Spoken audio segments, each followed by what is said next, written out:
thank you so much, sir, for coming and giving us this opportunity to come to your office, visit you, and have this conversation with you. So thank you so much for having us here today, and welcome to Dialogue Diaries. Thank you so much. It's a pleasure that you all have come with your team. So how are you? How is work, and how are things going? Great. Everything is All is fine? well, yeah. All is well. So how was your old days? How was your childhood in Darjeeling? How was your school time? How are there any fond memories? See, I had a very good. I find myself very lucky to be born in Darjeeling, Okay. right? And Darjeeling is such a place where even if you go abroad, you will come back. You have, even if you get up in the morning, you'll think about Kanchenjunga, okay? Because this happened to me when I was in Delhi for 11 years. Okay. Yeah, I personally, physically, I was there in Delhi, but my mental was always here. My sense and all was here. So I find myself lucky to be in Darjeeling. I grew up in a police family with a police background. My father was a simple policeman. Later on, he became a sub-inspector and retired as an MTO, motor transport officer. Then my mom, she worked in the health department, West Bengal health department. And I have my elder sister. So we were four of us. And even then, I was very lucky to be educated in a English school. I went to St. Joseph's School, Darjeeling, and my sister went to Loreto Convent. So from that area, we were the only one who used to go to an English school. Oh, okay. So there are a lot of fond memories, childhood days. But when I see it today, I cherish those memories. It's not there. You can't go back also. But I cherish those memories when we used to make camps, with pine leaves and all. And we used to bake potatoes in the field and all, So this kind of things, fond memories are always there. So like you said that your father was a policeman, so, giving back to the society. Your mother was into health sector, again giving back to the society. Now even you are doing something in the same line. So was it a particular incident or something that had happened, or or maybe something in the school which you picked upon, and then slowly it got instilled into you, and then that's how you wanted to give back, and that's why you chose to do this? See, me coming into social sector was not planned at all. Okay. So my father was in the police. We were in a police compound, and I grew up seeing policemen having every Monday having a master parade, the bugle sound. So that I always felt that I will be joining army or police. I always liked person in uniform. That respect was there. Okay. I never thought that I would be a social worker. Okay. And after my graduation also, I was preparing for my competitive exams and all, and there was an incident when my sister, who was flying that time, those days there used to be an domestic aircraft carrier called Modi Luft. Okay. She was air hostess there, So she was in Delhi and she was not well. So my father told me to go to Delhi to be with her.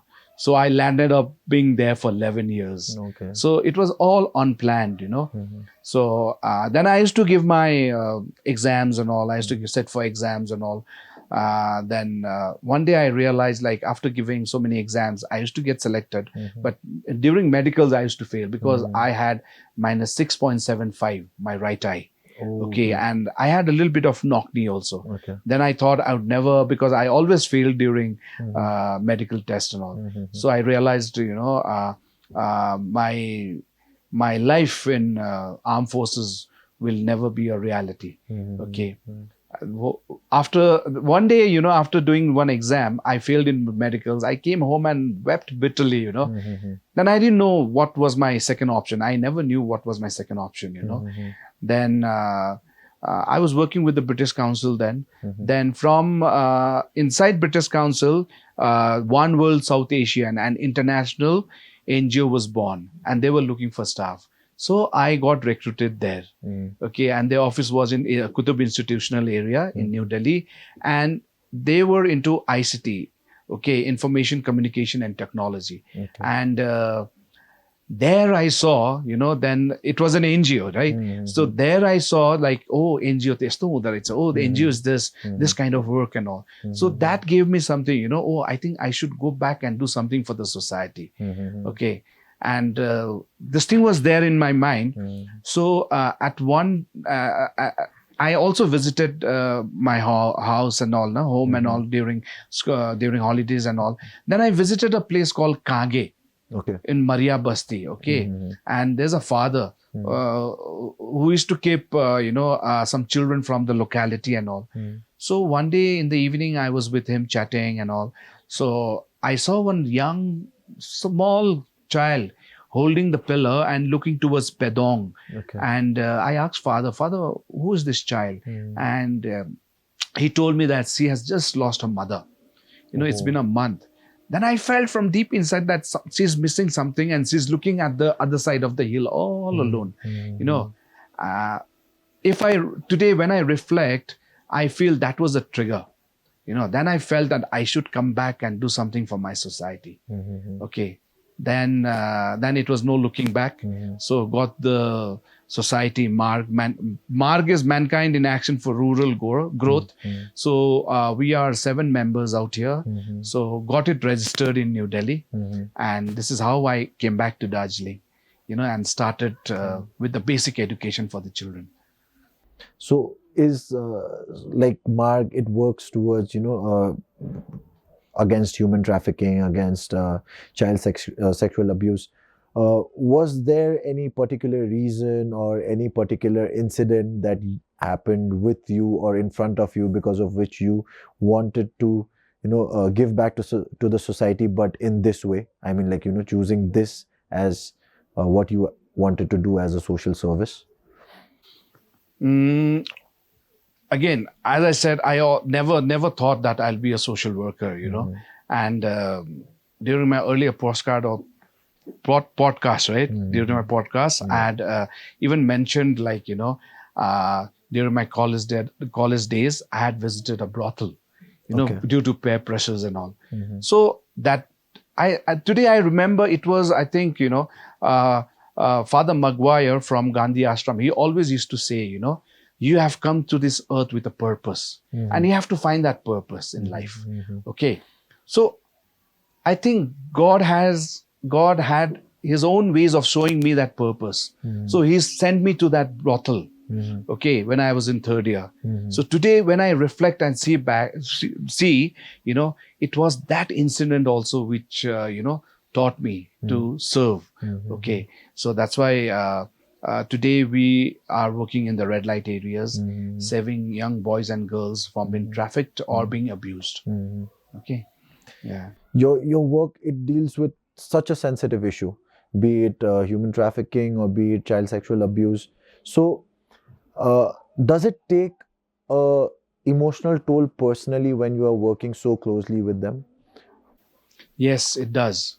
Because I think when you are passionate about something, you give your heart and soul, and sometimes it does not, the ending is not good, that time you really feel drained out, even delivering justice when something has happened, a child has been abused by your own father or by your own, uncle, and the child, because of fear, because of, monetary pressure, something like that, they deny it in the court and it's acquitted. So there is something there, but you cannot do anything, So how do you deal with it then? It is very sad, it has happened many times for us. Even my counselor comes crying, saying, Dada, we did so much, but she said just opposite, the survivor would have said, oh, nothing happened to me, it's just my uncle, during 164 and all. So we feel really drained out. So I told my counselors but that is a challenge for us, that is a challenge for us. But challenges are always there, and we have to overcome those challenges. We need to we need to talk to them again, you know, tell them what is right or wrong. Okay, maybe she'll come back, you know. So this kind of things do come in, a lot of challenges do come in, you know.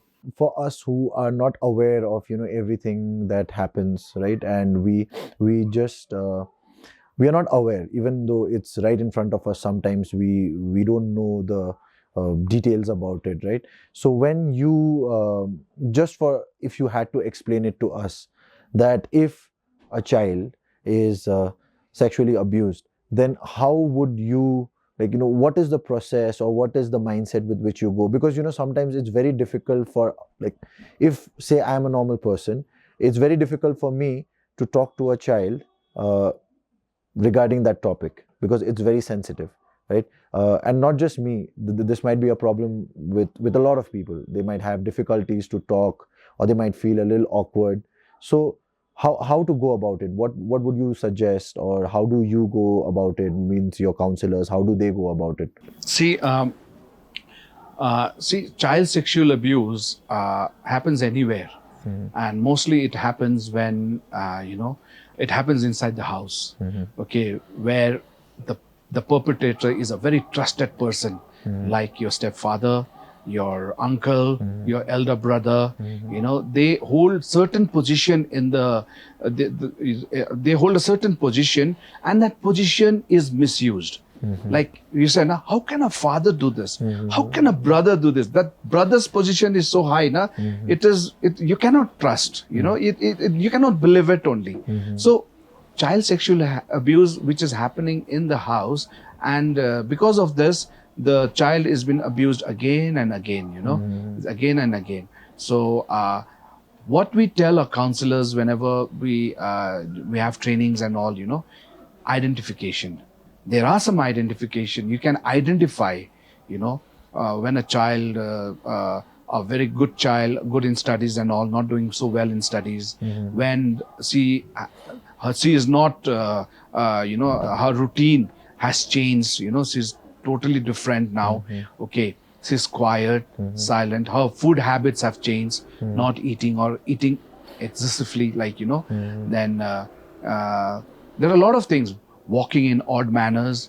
Because of this identification, we did have training of the trainers, you know, for the teachers, because teachers are the right person to identify. After this, the teachers went back to their schools and they had a training for their staff. And after this, we got so many cases because they could identify. Okay, identification plus not being ignorant. Okay, if you are ignorant, you know something is happening, but if you are ignorant, then you cannot do anything. Okay, but you should not be ignorant, but at the same time, that identification, if that is there, then you can really help, you know, this kind of quality. Because children walking in odd manners, we have had cases where a child was walking in very odd manner, but the uncle said, "Hey, what happened? You know, what happened to you in school?" When he asked her, then later on we came to know the child was a victim of sodomy. You know, here in Darjeeling, it does not happen. We always say it's only girls are raped, but no, an 11-year-old boy was raped. You know, so it's like this. You know, the identification is always there, and again, we should inform the nearest, you know, nearest NGO who is working on this issue, because I cannot teach. I don't play football, and I cannot teach someone how to play football, right? So it should go to a competent authority. It should go to a competent authority where they can handle the situation calmly. Okay, otherwise it will burst. So what you're suggesting is, rather than taking matters into your own hand, it's always better to go to a authority. Yeah. You identify the incident and reach out to NGOs who are working on these issues. They are trained, they are professionally trained, and they will also guide you the legal procedure, what will happen next, like that, you know. So if we just wanted to know, you know, just for our viewers and for even to educate myself and to like whoever will be watching this. So if in case a case like this happens and someone reaches out to the authority, say reaches out to you, what is the process? Like, how do you deal with it? How do you go about it? Normally, we do get calls, and when we get calls, we inform the police. Okay, from the police, we have this women's cell is there. Okay, and with the women's cell, we go. We go, and if there is rescue to be done, we do a rescue. And once the rescue is done, then they are brought to the police station. If we happen to catch hold of the perpetrator is put behind bars, and after the formalities are done, they are produced in front of the court. Okay, but in the meantime, if the child is there, then child is brought to the police station, and in the police station also there is a child-friendly corner. So the child is brought there. Then the officer, the inquiry officer, IO, informs the CWC, Child Welfare Committee. Okay, that is, we have to inform. Okay, the Child Welfare Committee. In the meantime, they will do all the formalities to be, for the child to be admitted in the hospital. So during this period, our counselor is there with the child.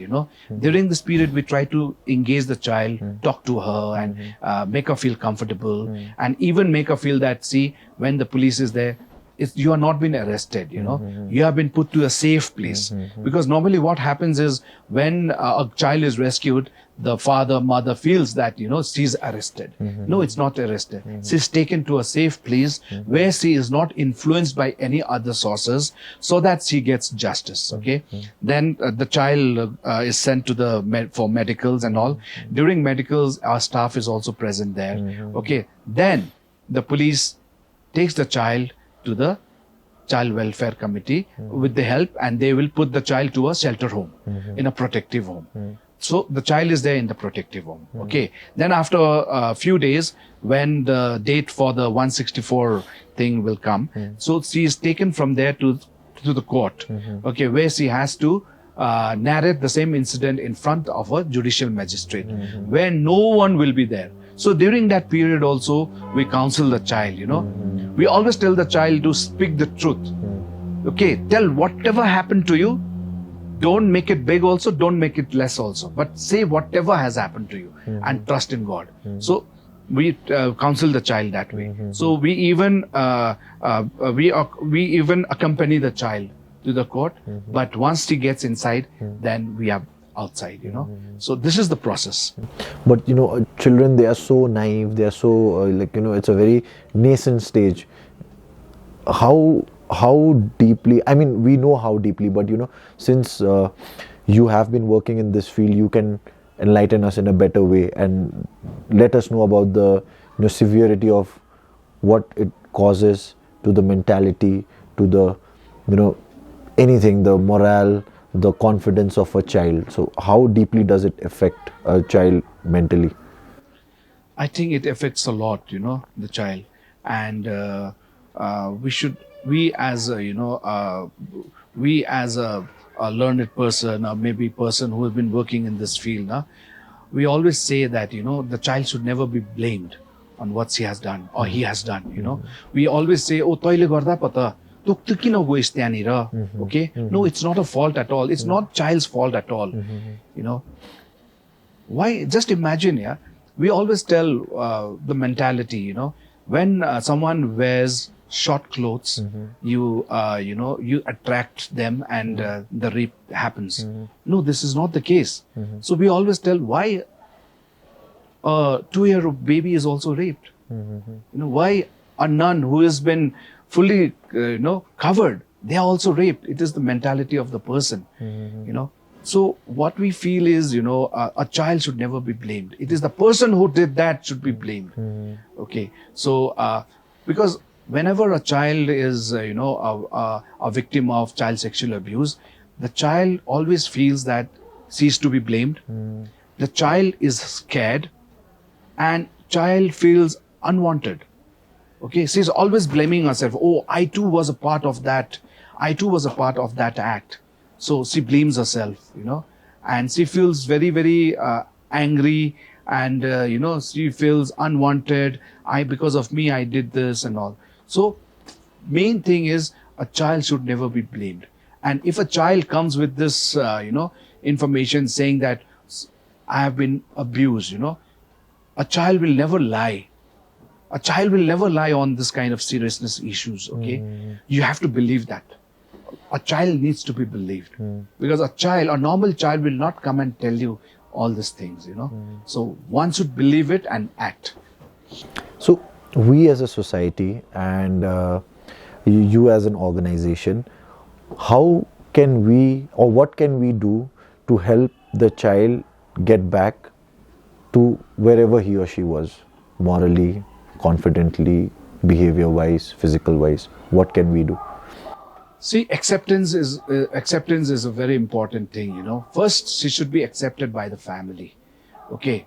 And it should not, again, it should not be a blame game. The child is not to be blamed at all, you know. Maybe in the course of time, she falls into it, okay, into this trap, but she should never be blamed, okay? And we as a society, we should come together, never point fingers, you know, because you say, today, oh, that child was abused and all that, usko to yesto bhako cha ta, because just remember 3 or 4 fingers are pointed towards you also, okay? So I always say this, if there is injustice happening to your neighbor and you keep quiet, wait for your turn tomorrow. That's what Shiv Khera says, right? So I always say this during our interview, our awareness programs and all. Okay, so one should reach out. आज तपाईलाई भयो भनेर चुप्पो लागेर बसेर हुँदा भोलि मलाई पनि हुन सक्छ नि त त्यो. Okay, anyone can be abused or anyone can be trafficked. So we should inform the competent authorities. It's not someone gets abused and you go and tell a syndicate, you know, a travel syndicate. No, you should go and inform the competent authorities. And the competent authorities, like they have been coming out openly doing awareness programs like Women Police, Darjeeling Police, Police, okay, Police, then DALSA, District Legal Service Authority, CWC, Child Welfare Committee, then DCPU, District Child Protection Unit. So there's other NGOs also. You know, they have been coming out and doing awareness program. That's why we see a lot of reporting cases these days. You know. So, apart from the child sexual abuse, you also deal with human trafficking. So that again is a very, very sensitive issue, right? So how do you locate or how do you come to know about such incident that this thing has happened or someone's missing and, you know, being trafficked? How do you locate the cases? You know what? If you talk about 5 years back, you know, people used to line up in my house, in our house, you know, someone missing, and they never trusted police, you know. But today we see police doing a lot of community policing and all. That trust has come back, okay. So we always used to say, don't come here. First go to the police station and complain, okay. Since we've been working in this field for the last 19 years now, okay, people do come. If someone is gone missing, people do come to our office. This is how we get information. Okay, sometimes we see in the Facebook someone has gone missing. We try to contact them. Okay, we try to reach and help them. So this is how we get cases and all. So out of, say, if we need to like just get it into percentage, if you think out of 10 people that go missing, how many do you think in today's time and because of today's whatever scenario is going on, how many do you think are actually being trafficked rather than not just missing? Because sometimes the person is just missing and you do get the person back, right? But how many times does it happen that they are actually being trafficked? See, it is only when someone feels that he or she being exploited, okay, then you feel that, oh, I have been trafficked, and you get to know. Otherwise, earlier than that, that thing is not there. You know, more traffic back, okay. But as per the law, trafficking, okay, as per the law 143 BNS, okay, it is said that anyone with the intent of exploitation, anyone with the intent of exploitation takes a person from one place to another with the use of force, coercion, fraud, okay, and there is transaction of money, that defines trafficking, okay. So, you know, today, you know, once what we have found is only when the person feels that he or she is being exploited or there is something happening, then the trafficking thing comes out. By the time it will be too late, you know. But we can rescue, because during the transit also we can rescue, because all this process, luring you, taking you, okay, then this is a signage of you been taking for a trafficking purpose and all. So that person can be rescued during that time also. Okay, but I feel that, out of 10, maybe 1 or 2 will be rescued, other 8 will not be rescued. Other 8 would have never complained to the police also. We don't know. They would not have gone to the police also to complain. The families would not have gone to the police also to complain. Well, because of the fear that the society won't accept them? Is it because of that? Yeah, that is true. Because once if we come to know that someone has come from a red light area, or she's been trafficked, or she's been brought, our society, so it is very difficult.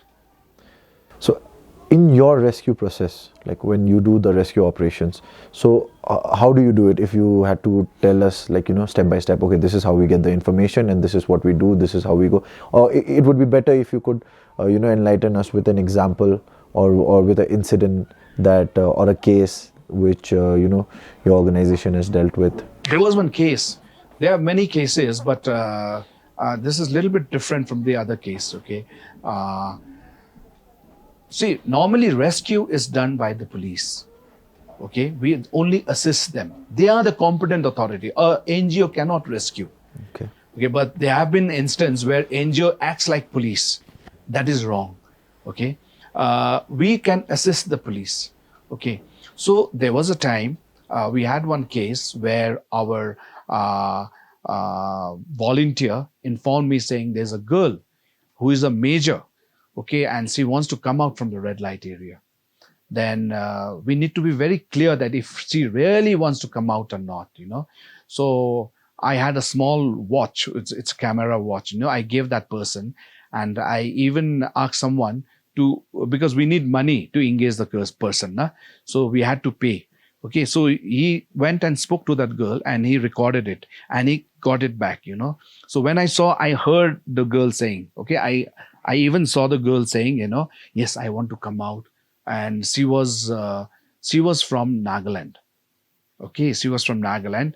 When she was 14 years of age, she was trafficked by 4 Naga people to Kuch Bihar. In Kuch Bihar, there's a red light area just behind the Durga Mandir. Okay, and she was housed there. Okay, now we informed the police, Kuch Bihar police, and women police team was there. Okay, we also went, and in our team we had a female because we need to have a female person there. Okay, and we had our own vehicle also, because most of the time what happens is police do not have vehicles. So if they try to catch hold of the perpetrator also, and if they rescue a survivor also, victim, so what happens is they are put in the same vehicle. So once the victim and the survivor and the perpetrator is put face to face, the things can change. He can really, by looking at her eyes only, he can speak to her. If you do something, then you are gone, like that. Mm-hmm. So we try to keep them separately. Mm-hmm. Okay, but most of the time, police, they have only one vehicle. We try to put the victim in one vehicle and the perpetrator in one vehicle. Okay. Mm-hmm. So we went to that red light area, mm-hmm. and that person who gave us information, he was also there. Mm-hmm. So once we went there, we saw this girl was, scantily dressed, like she just had underwear and a little bit covering on top. Mm-hmm. And we were quite shocked, Then later on we came to know, she was not given clothes, because if she runs away also, she cannot run away. Because she doesn't have clothes. She does not have clothes. That's what she told us, And she had already turned about 20, 21, like that. She was around, she was there in the brothel for 7-8 years. And for 7-8 years, she had not come out, Then we took her out, we gave her clothes and all, and we put her in the shelter home in Kuch Bihar only. Okay, then we found out she was from Nagaland area. Mm. We informed the Nagaland people, and we found her parents and all, and she was reintegrated with the family. Mm. Today she is happily married there. Okay, so That's this lovely. kind of things do happen. Like, there were cases. It's not happened to us, but there were cases where the police team had gone to the brothel and they were all bitten by the girls there. So they were not prepared for it. And whenever the rescue needs to be done, you need to pre-plan it. You need to have blankets, you need to have water bottle, you need to have, some medical stuff with you. You need to have vehicles, 2 3 vehicles where to put them. Sometimes when you go inside the brothel, they are totally naked. They cannot, how to take them back. You yourself, if you are a police person, you also will not be able to bring the girl outside. So that is the time where you need all these blankets, bed sheets and all, cover them and bring them out and all. So you need to have you need to pre-plan it. Like you said that once when the police team went, then the girls there in the brothel, they started biting them. So is it that few of them, they don't want to be reunited with the society and they are just fine with however it is there? And if it's like in that way, then do you I can't say exactly like you can pinpoint it out, because every person has their own reasons for whatever they are doing. But then what, according to you, do you feel that they are okay in whatever condition they are? No, they are not okay in whatever condition they are. Then why wouldn't they want to? Yeah, because you must have heard about the Stockholm syndrome. Yeah. So the perpetrator, you feel you start liking your perpetrator. You have been you have been given food, little bit of food, whatever you have been given, you start feeling pity for the the perpetrator. So exactly this is what happens when NGOs and when police people go there for rescue. They don't want to be rescued. Because why? Because in a red light area or thing, there are stages, and if we can recover them, there are 4 stages. One is negotiation. Okay, one is resistance. First a person will resist, then negotiation period takes place. When the negotiation period takes place, then adaptation. Then at the end is acceptance, where she does not have place to go, so she feels safe there only. So there are women who wants to come out. These are during the negotiation and resistance period. It's very easy for us to go and rescue them and streamline them in the society. Okay, but once they reach adaptation and acceptance, I think it is little bit difficult. But it's not that I'm not saying that it cannot be, because we have had cases where we had girls in that acceptance period, but we were able to streamline them in society. Okay, so this phases is very important. Okay, so the resistance and negotiation period is maybe 1 year, 1.5 years. If we are able to rescue them that time, then there is higher chance of them being streamlined in the normal life. Any cases here in Darjeeling where Yes, we had the first case where we rescued 9 girls. Out of 9, today 3 of them are leading a dignified life. All were adults, but I don't know about rest of them, but 3 of them, they are leading a dignified life. that's the first case we had here in Darjeeling. All 9 of them. There were 12 girls. Out of 12, 9 of them were rescued, and 9 of them were from proper Darjeeling. If you could share a little bit of detail, like not details of the girls, but details of where they were rescued from, and how did you get to know about this case? This case came to us through DarjeelingTimes.com, the editor, Mr. Udyan Daju. He wanted phone number of Anuradha Didi from Maiti, Nepal. So I asked him why. So he told me there's a case where some girls are housed in a compartment and they want to be rescued. So we said, I think we can do this case. Okay, so we took up this case. This was the first case ever we did, the first case. And by that time, I was also very ignorant about working on anti-human trafficking. It was because our office, we started working in 2006. It was only in 2010 we started working on anti-human trafficking. And this was the first case which we did, And We involved the local partners in Goa. We also informed our officials in MHA. In Goa? Okay. Yeah. So where were They were in Bangalore. They were housed in Bangalore? They were housed in You Bangalore. got the news here? Yeah. So I had friends in Goa, Okay. MHA. We were working because what had happened is, there was this client who was giving us information, sharing information, but he was not giving us his mobile number. He was calling from a STD booth. So we needed to be very clear about it, like he is a genuine person. The day he shared his mobile number, we got his details, his name, his registration, everything. The very next day I flew to, Bangalore. And by that time, it took us around a month's time. But during this month, I was doing my homework and all. We had already informed the MHA. We had informed the Goa team and all. The Goa team just flew from, from Goa to Bangalore. I flew from Darjeeling. Okay, then we had a team waiting for us in Bangalore, the Bangalore police, the Bangalore crime branch. Then after a few days, the rescue was done.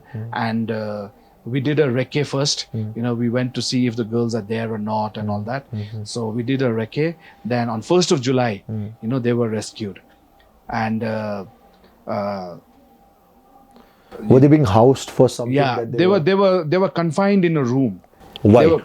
They were confined in a room, and as I said, maybe these girls were in this phase of negotiation and resistance and negotiation, because that is the time they they want to run out, they don't want to come out. Once you adapt, that's why you see once you adapt this profession, then you don't run out. You don't want to come out. That's why that is a time where you don't see bodyguards, the people, bodyguards and all protecting you, and but if during this negotiation, resistance and negotiation period, girls, they want to run out. That is a time where there is someone to see that they don't run out.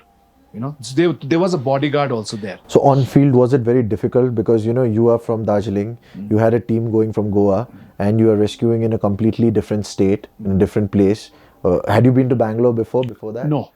So it's a completely different place. Different. And I was there in Bangalore for 5 years when I was Ijipura. Oh, so this happened in Ijipura? Ijipura, yeah. Okay, so that's near Koramangala. Yeah. So I know that place. Okay. So it's a completely different place. It's a different state, right? So on field, was there any difficulties? And different place, the language and all, we do have difficulties, but we had a very good police team. Okay. We had a very good police team, and the local NGO, there were two NGOs. One was URDS Goa, who came from all the way from Goa, and those days there used to be an NGO called Justice and Care. So Justice and Care was there, URDS was there, MARG from Darjeeling was there, and the Bangalore police was there. So it was very easy. So in this regard, we even have made a short film, 30 minutes film. Okay. And we've named it Quiro Bhitrako Astitva. Okay. The facts behind the fog. Yeah. Okay. If you happen to see in the days to come, about this story, we didn't want to show only the rescue. We even wanted to show what has happened. We have focused on the three girls who are leading a dignified life. That is there. So how does the story pan out? Like where are they right now? What are they doing? One is in Bangalore only. Lovely. She is working as a librarian. Okay, one is in Delhi. Okay, one is in Kalimpong. She has her own shop. And how did you manage to get them from there to building? Because it takes a lot of confidence, a lot of a morale boost to get back to the society and face the society. And let me tell you this, because since like I said that I am from an educational background, so without any of these incidents also, there are many children who struggle with confidence in your day-to-day life, right? And this is something which is very very disheartening. But from there to getting them back to the society, like how did you manage to do it? See, that was the first case, and we are not trained. I was not trained. I didn't have that qualities also. Maybe I don't have it too today also, but it was a collective effort of all the NGOs, NGOs in Bangalore, NGOs in Goa, the police department and all, the regular follow-up and all, to build a trust and all, then to bring them back to the society. And when they came back here also, acceptance is there, accepting them as a normal staff members, doing everything day-to-day work in the office and all, like anyone who can do, like, the normal staff members. So I think that acceptance is very, very important. But at the end, what I felt was, deep inside them, they feel that I will be identified. We try to monitor them for a year, and once we feel that they are okay, they are leading a good life, healthy life, then we don't go at their back. We try to let them go, because they themselves do not want to be identified. They don't want to come and work with MARG, So people, because they have a say, because people see like we have been working on this issue, and they always have a negative point. Oh, people working in MARG, oh, yo ta yesto hola, ulai ta rescue gareko hola, yesto gareko hola, Hahn. So I saw that during my this tenure, this period of work, कि experience मा चाहिँ लाग्यो कि they don't want to be identified. They will go back. So I'm happy that they are leading a very happy and dignified life, that way. Out of every coin has two sides, right? Yeah. So wherever there's good, there's bad. So wherever there are places where you've successfully managed to rescue, you've successfully managed to streamline the survivors into the society, there might also be some cases where you haven't been able to do that not because of lack of the organization's enthusiasm or their effort, but because of many other factors that are involved, right? Sometimes things are just not in your hands. Has there been any case like that where you have given everything that you could, but just because of some other external factors, things didn't actually go the way it should have? Yeah, there have been a lot of cases like this. And recently, we had a case.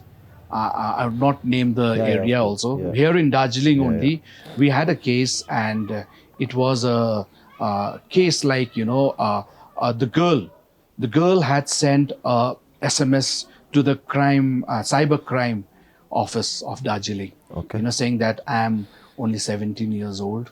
I recently got married. Okay. Married. So this is a Okay. minor. 17 Minor. is a minor. Okay. Married. 17 years. And this is recent. Recent. Okay. And I need to be rescued. Okay. So that marriage was forceful.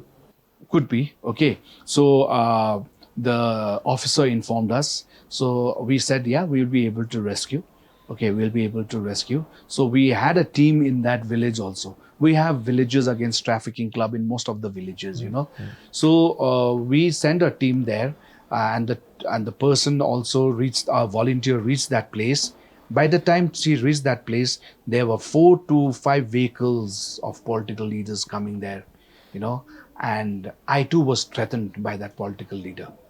And he said, "Timile yesto काम गर्दछौ, यहाँ आउनु म दिदिन तिमीलाई." Okay.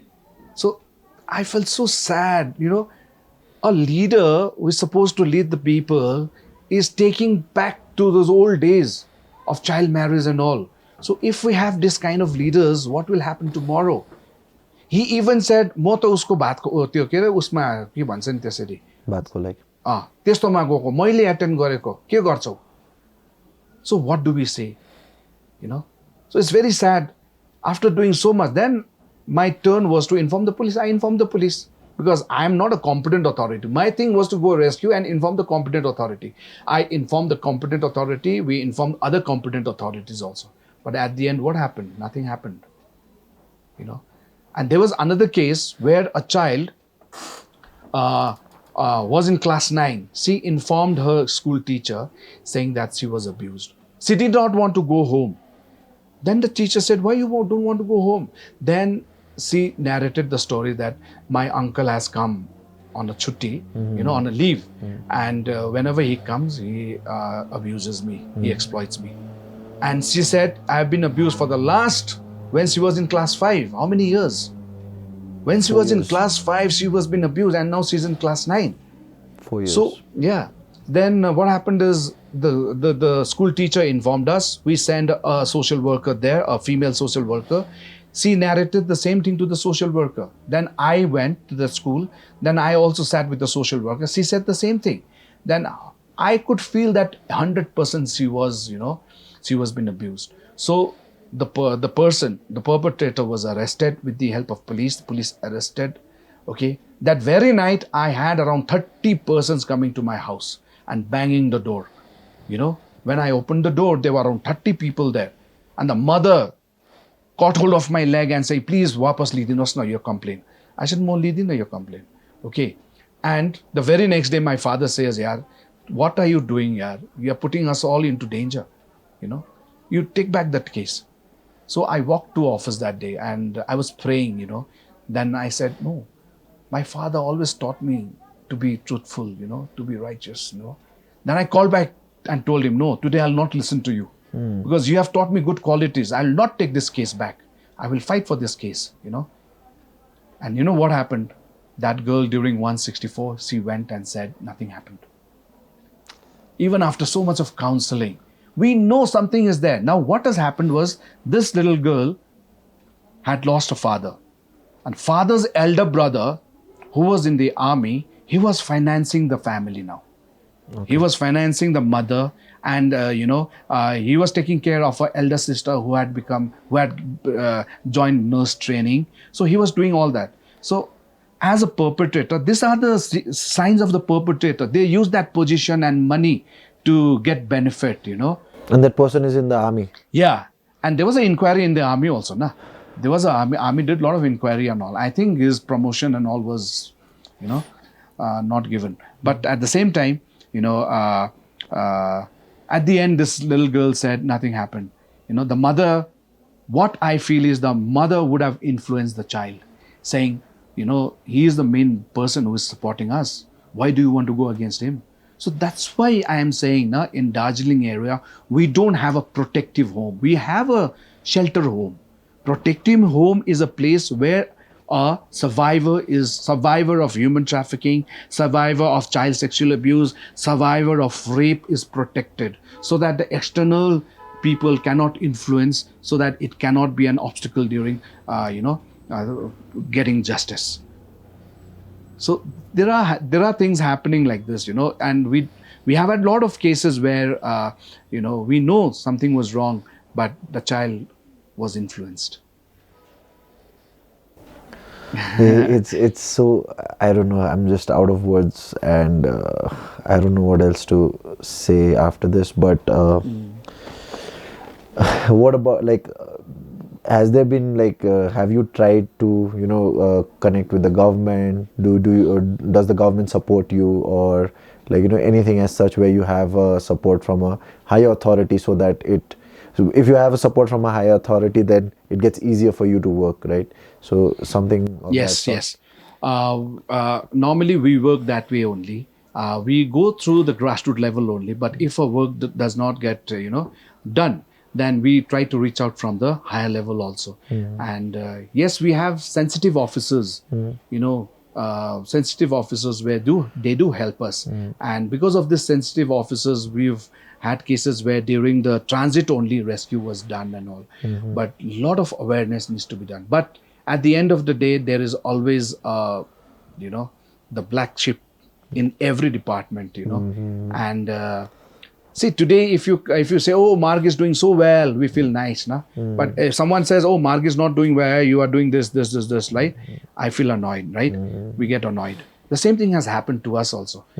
Other stakeholders, okay, I would not like to name, but there are other stakeholders. If we praise them, saying, oh, you all are doing good work, but if you point fingers at them, you are not doing this, then you are summoned. Why you are doing this? We are angry with you.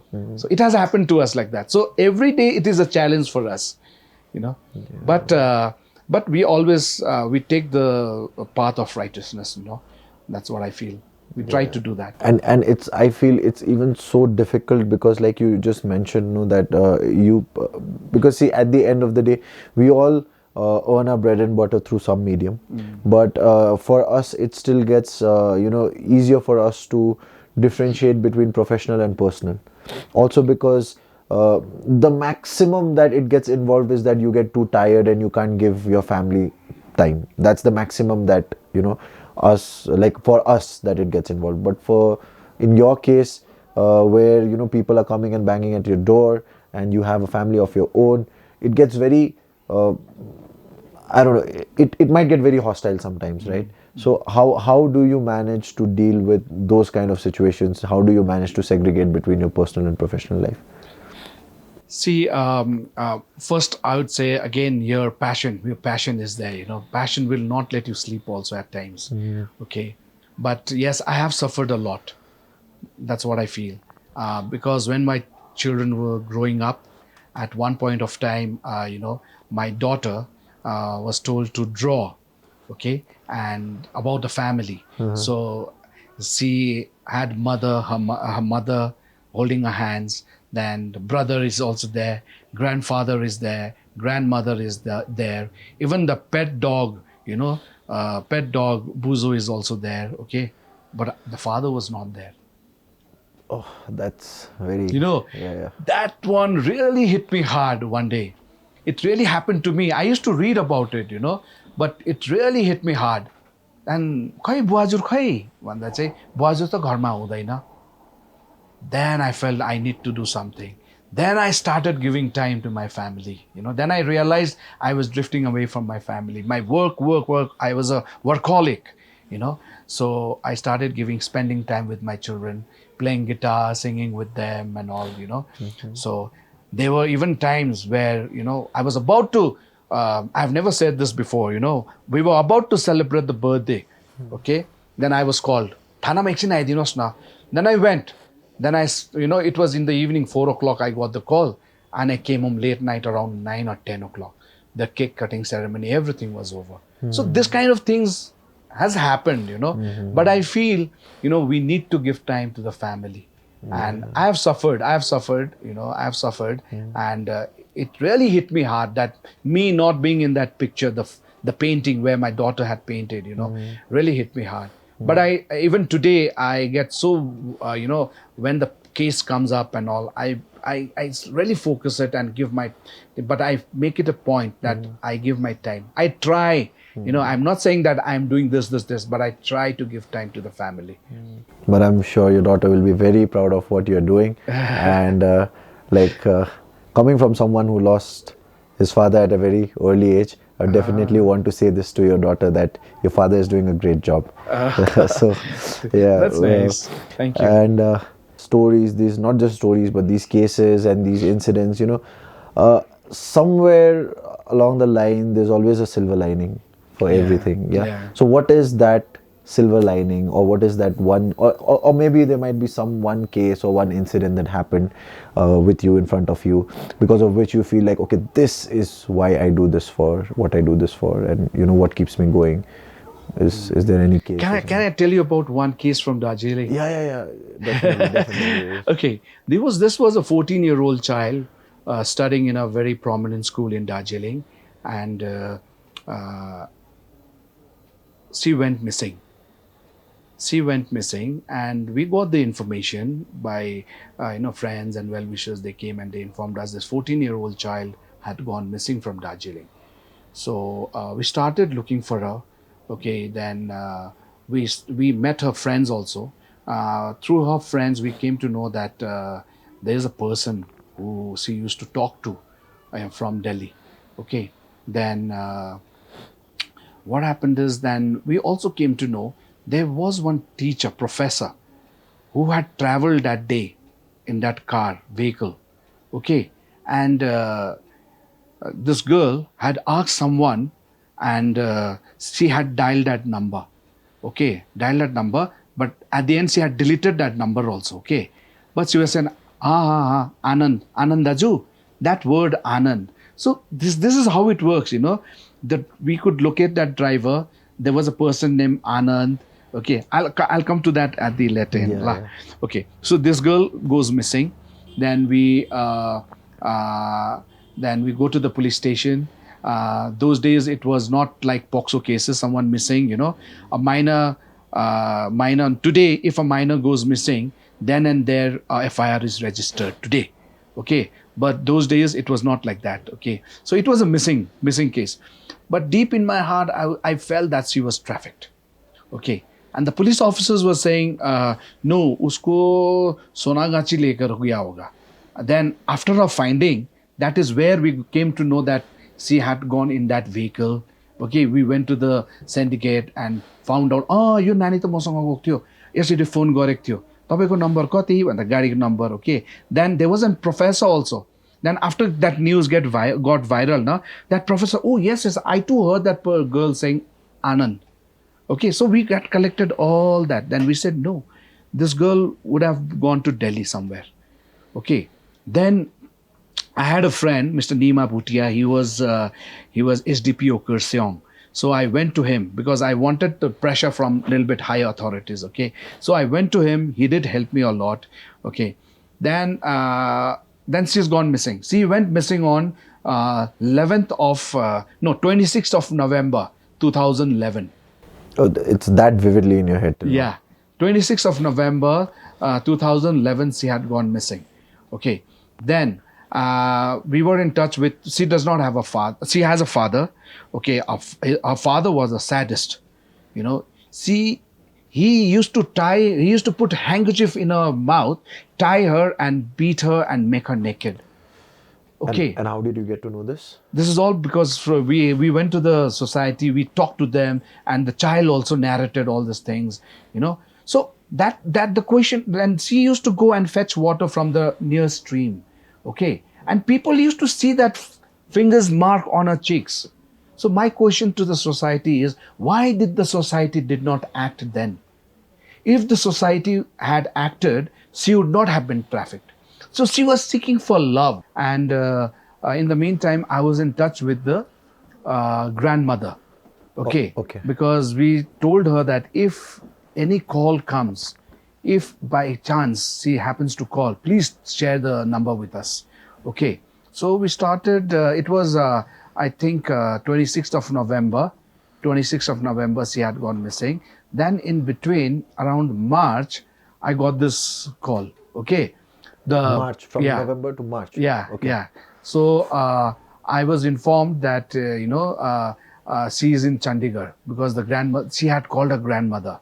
Okay. Okay. Saying that mo Chandigarh ma chu and all. Okay. So once I got this number, what had happened was in 2012, she went missing in 2011. 26th of November 2011.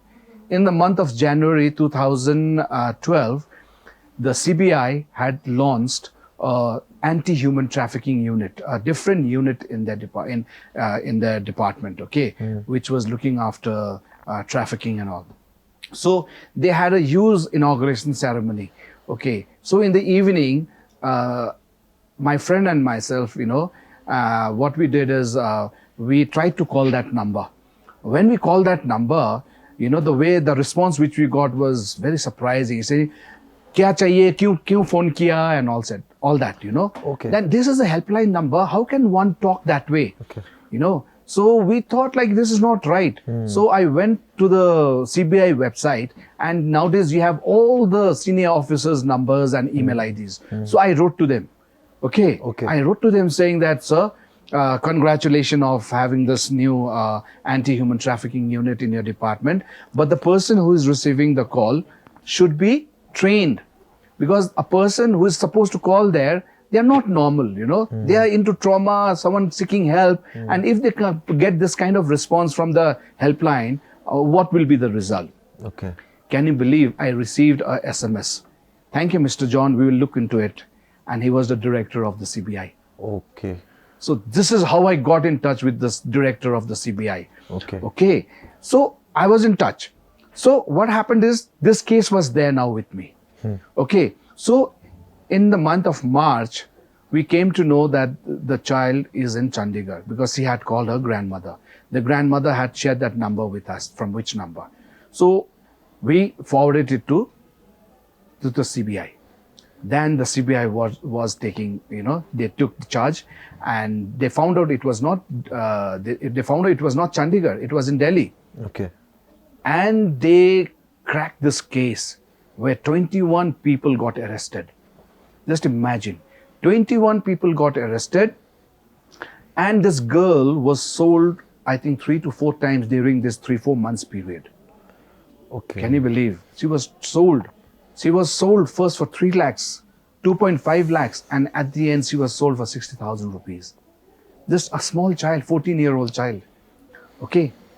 Thank God she was rescued. She was rescued by the CBI, and this was the first case of human trafficking done by the Central Bureau of Investigation in New Delhi. This was the first case. Okay. Then what happened is, then she was housed in a shelter home. Then she was there in the shelter home. Then one day, the superintendent of that shelter home calls me and tells me, Nirnay, when you come to Delhi next time, please do visit the child. You know, she is missing something from Darjeeling. She says there is a sweet which is bitter, sour. You know, I got it. I got it. त्यो चाहिँ तपाईको तितौरा. अब नानीहरु त हो नि नि. उले बिचारा तितौरा मिस गर्दै रहेछ है. अनि next time when I went to Delhi, when the CWC production was there, okay, I went to meet her. Okay. So I was already introduced by the superintendent. पहिला नै भनिसकेको थिए कि निर्णय दा यस्तो यस्तो यस्तो यस्तो भनेर भनिसकेको थिए रहेछ हैन. So I was in the CWC को office बाहिर. She came and she hugged me. And I gave her that तितौराको प्याकेट नि डल्लो प्याकेट दिएको थिएँ कि मैले उलाई. यस्तो भाँको फुटाएर रुयो उ क्या.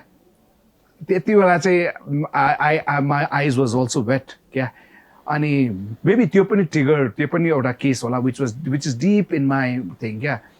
अनि बात मारे उसँग है, बात मारे. त्यहाँदेखि बात मार्दा नसुर्ताऊ हैन, अब we are there for you Hahn. It's not your fault. Again, don't blame yourself Hahn. This is not your fault Hahn. She is only 14 years हैन. त्यहाँदेखि उ त्यहाँ बस्यो. त्यहाँदेखि उसले मलाई भन्यो कि दादा तपाई नेक्स्ट टाइम आउँदाखेरि नि मेरो घरको बेडको मुनि नि टारमुनि एउटा चिन्डे गुडिया छ, ल्याइदिनुस् ल भन्यो मलाई. अन्त कस्तो चाहिँ नानी होला भने she is still a kid. उ त नानी नै छ, गुडियासँग खेल्ने नानी. So I came home. I came back to Darjeeling. I went to a house. I told the grandmother कि यहाँनिर एउटा गुडिया छ अरे, चिन्डे नानी भनेर, एउटा चिन्डे गुडिया छ भनेर हैन. यो हो भनेर, यही होला, अब म लान्छु नेक्स्ट टाइम भनेर हैन. म लगेर गए and I gave it to her. Okay, त्यो चिन्डे Gudiya. As I told you, father was a sadist Hahn. She had no way to go. She was seeking for love. Okay, she fell into wrong hands. Now, what had happened is now this girl who was there in the shelter home, you know, one day she ran away from the shelter home. From Delhi? From Delhi. She ran away. She is nowhere to be traced again. Okay. Then again, she was using the Facebook and all. I came to know she was in Chennai. So we got in touch with each other. Okay, and I started counseling her and all. Then I told her that you only have grandmother here who are aging now. I think it is high time you come back here. So she came to Darjeeling. Oh. Okay, she came to Darjeeling and she worked in our We Kitchen also. She was the first staff of We Kitchen. Okay, We Kitchen is woman empowerment kitchen which we have, and we give a platform to socially and economically marginalized women of Darjeeling.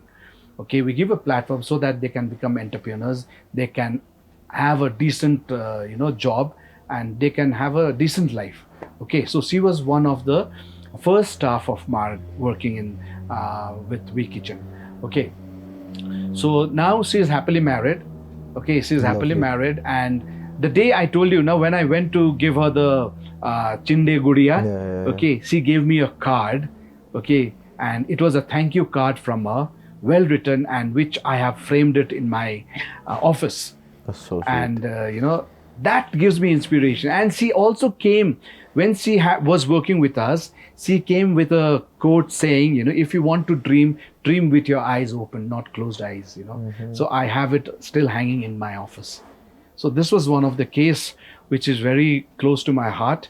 And it was a Pura trafficking case. And that's why all these 9 people got convicted and they were sentenced to life imprisonment. Oh, it's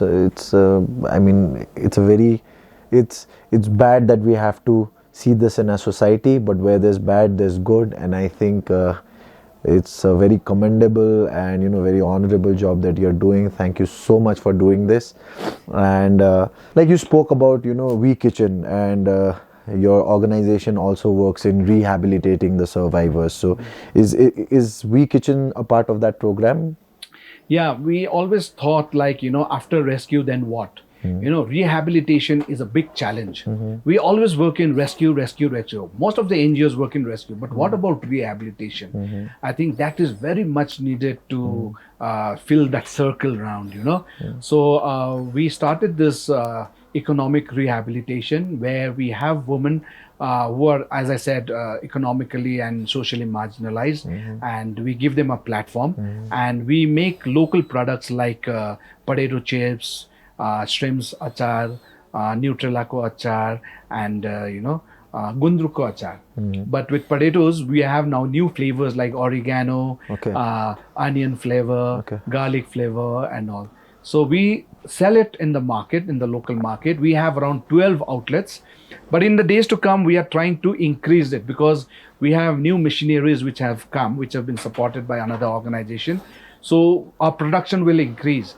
And in the days to come, I think we'll be having a good production also and employment also for other people. That's such a lovely initiative, and that's a really like the word mark means path, Yes. right? So that's something that your work is really paving path for people, and that's very commendable, and thank you so much for doing this. But there's so much of things that we spoke about today, and there's so much of things that I learned and I understood from here. But no, on a really lighter note, so that we could end on a lighter note. You personally, what is that one thing that you do in your free time, something that gives you happiness? Not the work, not what you are doing, but your hobby, or maybe something for recreational activities, something that you like to do. At the moment, because earlier I used to play guitar. I spent time. After that incident, I started spending time with my family and all. But at the moment, I try to spend time with my dad. He's not keeping too well. I didn't know that my dad would be in this situation. He's a victim of subdural hemorrhage, and he's lost his memory, a little bit of memory. But due to prayers and good people, he's recovered. But at the end of the day, I feel that's a new life which my dad has got, and I try to, whatever time I get, I try to spend time with him. So this is how I spend my time. I drive down to Siliguri. Otherwise, now it is winters. He is in Siliguri. I drive down to Siliguri. I come early in the morning. I drive around 5 o'clock. By 7 o'clock, I'm here. So I attend my office. Then sometimes even in the evening after 4 or 5 o'clock in the weekends, I drive down. Okay. So I feel so nice to be with him and help him giving bath, cutting his hair, spending time playing mouth organ with him. We both of us play mouth organ. Okay. So we posted in the Facebook also, so his friends and all get to see that and all that. So I spend quality time with him. What you just said, the thing that you're doing, I don't know, it's I'm too small to comment on that, but it's a work of God. And thank you so much, sir, for the kind of work that you're doing. And we as an organization, I would like to ask you, is there anything that we can do as an organization to help your cause? First thing is, please pray for us, okay? Because without his help, we cannot do anything. And whenever we do programs and all, we can collaborate and do programs together. And you will be a part of igniting smiles. We have a motto. MARG's motto is to ignite smiles, and you will be a part. And you can see the smiles on their faces. So you will be very happy to ignite a smile. Thank you so much, sir. Thank you so much for giving me the time, for giving me your insights. It's so valuable, and I personally have learned so much. I would also request everyone, whoever is going to view this, to kindly pray for this cause and support in any which way that's possible. And so the next time you have an event, you have a camp, anything possible, you please let me know. I will collaborate with everything possible under the sun by me. Thank you so much for your time. Thank you so much. Thank you so Thank much you so for your much. time, sir. Thank you.